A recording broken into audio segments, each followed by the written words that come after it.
안녕하세요, 발전소장입니다. 여러분, 1인 고령자 가구를 싱글로 부른다면 어떨까요? 단어 하나만 바꿨을 뿐인데 고독, 고립해서 젊음, 생기로 옮겨지는 느낌입니다. 젊은이든 노인이든 혼자 사는 사람들을 보면 우리는 불쌍하다, 외롭겠다라는 말을 종종 합니다. 하지만 나이 들수록 혼자 지내는 것이 행복하고 편안하다고 말하는 사람들이 있습니다. 이들은 어떻게 만족도가 높고 고민도는 낮은 삶을 얻을 수 있었던 것일까요? 그래서 오늘 시간에는 나이 들수록 혼자 지내는 사람이 편안한 이유와 절대 놓치면 안 되는 넘버원에 관한 이야기를 해볼까 합니다. 혼자서 지내면서 외로움에 몸부림치거나 고독과의 싸움에서 매일 지는 분들은 오늘 영상을 끝까지 시청해 주시기 바랍니다.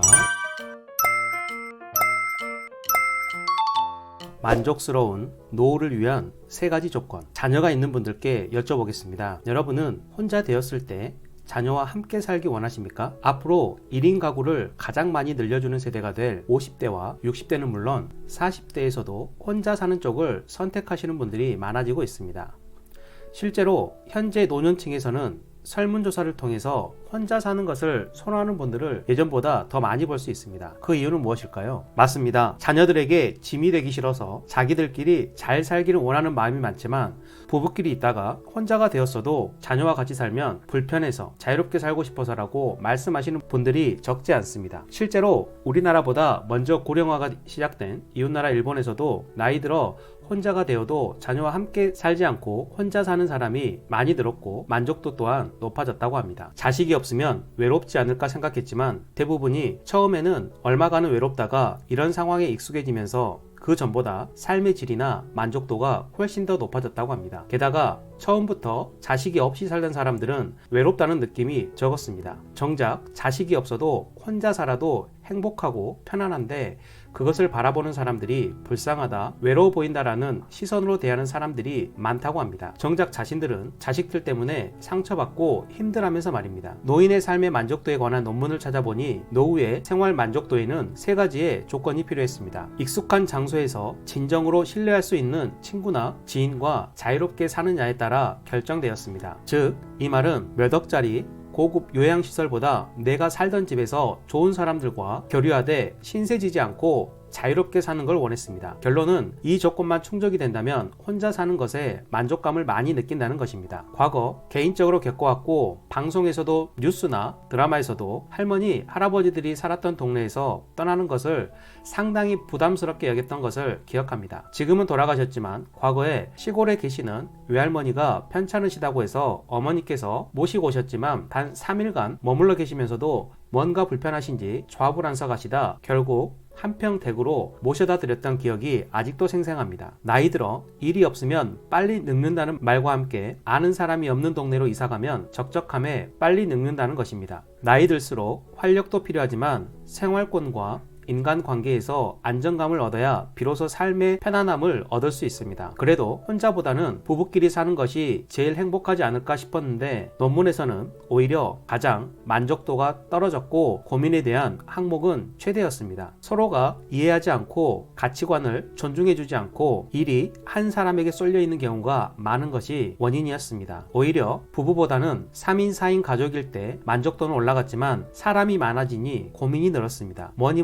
해도 혼자 사는 것이 2인, 3인, 4인 가족보다 고민도가 낮고 만족도가 최고였습니다. 물론 무엇보다 돈이 있어야 하지만 생각한 것만큼 많이 없어도 자신이 사는 지역에서 좋은 사람들과 어울려 즐겁게 사는 사람들을 주변에서 어렵지 않게 찾을 수 있습니다. 젊은데 혼자 살거나 나이 들어 혼자인데도 삶의 만족도가 높은 사람들은 공통적으로 남에게 신세지지 않고 혼자 살 수 있는 정신력과 경제력, 거기에 좋은 인성을 가지고 있었습니다. 두 번째, 노후에는 사회성이 필요 없습니다. 젊었을 때 사회인으로 살면서 익힌 사회성은 왜 노후에는 필요가 없을까요? 젊었을 때는 직장인, 회사원이었지만 사회인이 아니었기 때문입니다. 이해관계를 바탕으로 잠시 형성되었다가 이해관계가 사라지면 함께 사라져버리는 휘발성 높은 인간관계였기 때문입니다. 퇴직할 때까지 이런 인간관계에만 집중할 경우 퇴직 후에 가까운 인간관계는 찾기 힘들지 모릅니다. 이러한 인적 네트워크를 자신의 사회적인 업적으로 여기고 정작 인생을 함께할 인간관계는 홀대하는 경우가 적지 않습니다. 이것은 위험한 착각입니다. 어찌 보면 오만함이 빚어낸 인간관계의 재앙이라고 할 수 있습니다. 자신의 인격을 닫고 인간 본연에서 사람을 대해야 합니다. 지위가 높다고 건방 떨거나 손익으로만 사람을 대하는 태도는 어느 순간 고립이라는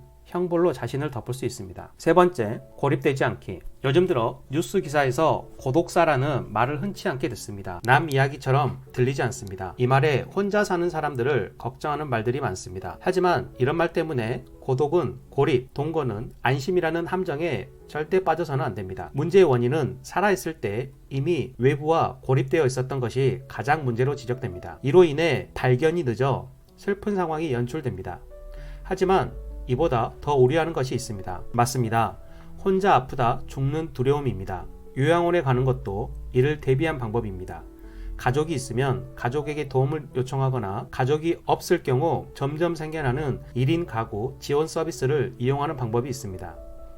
이때 나이 드신 분들의 걱정을 들여다보면 자기 아픈 것도 걱정이지만 다른 사람에게 짐을 지우는 걸 그렇게 걱정합니다. 그래서 치매를 제일 무서워한다고 합니다. 이에 대한 대응책은 자신 인생에 충실한 자세입니다. 짧고 굵게 살 거라며 술과 담배를 즐기고 하고 싶은 거를 즐기고 간다고 하는 사람들이 있는데 실상은 이런 사람들이 오히려 길고 가늘게 살아 주변 사람들에게 못할 짓을 하는 경우가 많습니다. 자기는 그래도 즐겁게 살기라도 했지만 죄 없는 가족과 주변 사람을 힘들게 한 것은 죄라면 죄라고 생각합니다. 다른 사람에게 폐 끼치고 싶지 않다면 정말 자기 건강관리 성실하게 노력해야 합니다. 건강검진 잘하고 건강관리 잘하는 부모님을 둔 자식이야말로 제일 큰 복을 받은 것입니다. 이런 어른들은 생활에 임하는 자세도 성실합니다. 이는 나이를 불문하고 혼자 지내도 편안한 사람들에게서 찾아볼 수 있는 큰 특징입니다. 하지만 남에게 패 끼치지 않고 혼자 살아도 행복하려면 생전에 고립되어 살지 않는 것이 최고라고 생각합니다. 절대 놓치면 안 되는 넘버원이라고 할 수 있습니다. 행복한 삶도 좋고 남에게 패 끼치는 일을 최대한 줄일 수 있기 때문입니다.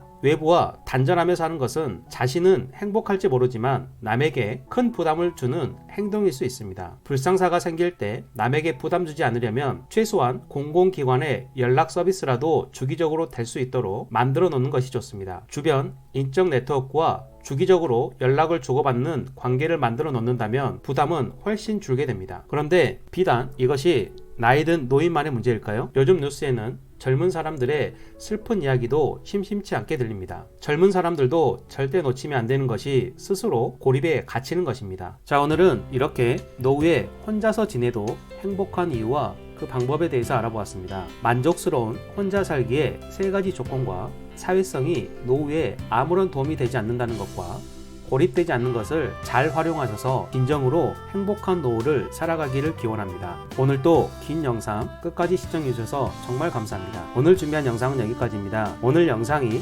유익하고 도움이 되셨다면 구독, 좋아요, 알림 설정 부탁드리고 댓글에 시청 시간이 아깝지 않았어요 라고 남겨주시면 영상 제작에 정말 큰 도움이 됩니다.